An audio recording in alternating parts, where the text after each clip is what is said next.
Assalamualaikum warahmatullahi wabarakatuh. Alhamdulillah wa syukurillah ala ni'matillah la haula wa la quwata illa billah amma ba'd.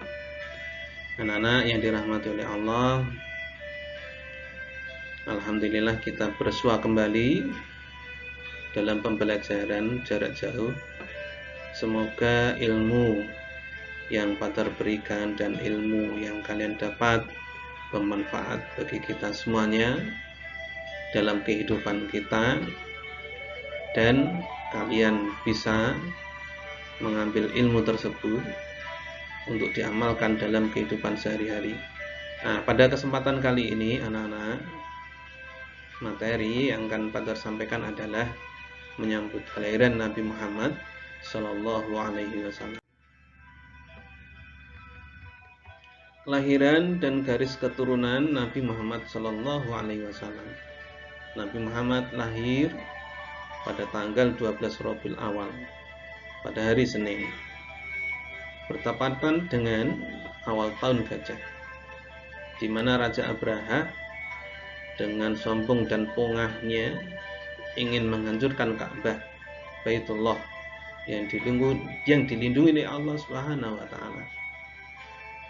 Sehingga peristiwa usaha Raja Abraha untuk menghancurkan Ka'bah tersebut tidak terjadi karena Allah melindungi Baitullah dengan burung ababil yang membawa sijil batu panas dari neraka yang bisa menghancurkan mereka, sehingga digambarkan dalam surat Al-Fil mereka bagaikan daun yang dimakan ulat setelah terkena sijil, hancur total. Mereka tidak bisa mencapai tujuan yang mereka inginkan untuk menghancurkan Ka'bah. Anak-anak, Nabi Muhammad SAW dibesarkan di Mekah sebagai anak yatim. Anak yatim itu berarti dia tidak punya orang tua, karena ayahandanya Abdullah wafat di Madinah 6 bulan sebelum Nabi Muhammad Sallallahu Alaihi Wasallam dilahirkan. Ada dalam sejarah lain 2 bulan sebelum Nabi Muhammad Sallallahu Alaihi Wasallam dilahirkan. Nabi Muhammad Sallallahu Alaihi Wasallam mempunyai nama lengkap Muhammad bin Abdullah bin Abdul Muthalib bin Hashim bin Abdi Manaf bin Qusay bin Kilab. Nah, dari sini sampai ke atas bersambung kepada garis keturunan sampai Nabi Ismail alaihi salam.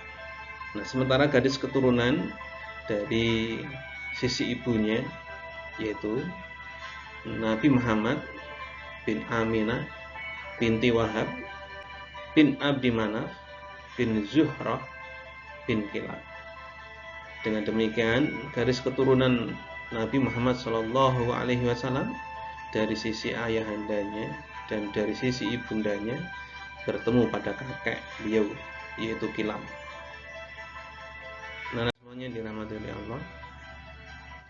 Setelah Nabi Muhammad, beberapa pekan setelah dilahirkan, Nabi Muhammad disusu oleh Suwaibah, oleh kakeknya Abdul Muthalib. Lalu selama kurang lebih 2 tahun disusui oleh Halimatus Sa'diyah. Dengan demikian Nabi Muhammad memiliki 2 ibu susuan, yaitu Suwaibah dan Halimatus Sa'diyah. Nah, Halimatus Sa'diyah merawat, menjaga Nabi Muhammad sampai umur 4 tahun. Beliau dalam pengasuhannya. Kemudian setelah umur 4 tahun dikembalikan kepada ibundanya.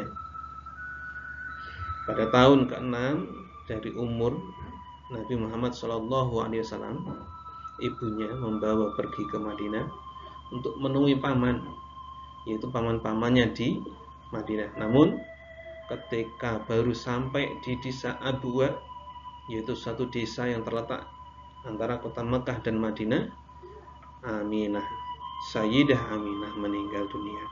Maka Nabi Muhammad SAW diasuh oleh Ummu Aiman di bawah tanggungan kakek beliau, yaitu Abdul Muthalib. Dan ini berlangsung selama 2 tahun. Pada tahun ke-8 dari umur Nabi Muhammad SAW, Abdul Muthalib meninggal dunia, sehingga Nabi diasuh oleh paman beliau yaitu Abu Thalib. Tatkala Nabi Muhammad SAW mencapai usia 12 tahun, beliau dibawa berniaga oleh pamannya yaitu Abu Thalib ke negeri Syam, dan ini merupakan perjalanan beliau yang pertama. Umur 14 tahun pertama kali ikut perang Fijar sebagai pengambil anak panah yang dilontarkan oleh musuh, dan pertama kali pula ia mengikuti perjanjian yang kemudian hari dikenal dengan nama Hilful Futul. Sehingga peristiwa ini setelah Nabi Muhammad diangkat sebagai nabi, diangkat sebagai rasul, Nabi Muhammad sangat terkesan dengan peristiwa tersebut. Kemudian ketika Nabi Muhammad SAW mencapai usia 25 tahun, beliau pergi ke Syam untuk kedua kalinya dengan membawa barang dagangan milik Khadijah binti Khuwailid. Setibanya di Mekah, dari perjalanan dagang tersebut, Nabi Muhammad SAW menikah dengan Khadijah binti Khuwailid, yaitu 2 bulan sesudah kedatangannya. Tentunya kesan baik yang diterima oleh Khadijah binti Khuwailid terhadap Nabi Muhammad SAW, yang tentunya pada saat itu Khadijah umur 40 tahun dan Nabi Muhammad umur 25 tahun adalah rentang waktu umur yang lumayan panjang. Namun ketertarikan tersebut menjadi sesuatu yang kemudian saat ini menjadi sejarah bagi kita, di mana Khadijah adalah istri yang paling dicintai oleh Nabi Muhammad SAW. Beliau tidak menikah sebelum Khadijah meninggal.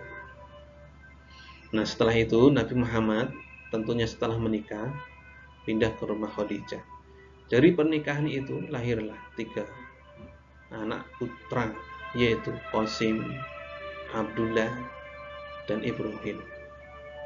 Dalam sejarah lain, Ibrahim disebutkan putra dari Maryah Al-Qibtiyah yang semuanya meninggal dunia di waktu kecil, serta 4 orang putri, yaitu Zainab, Ruqayyah, Ummi Kulsum, dan Fatimah.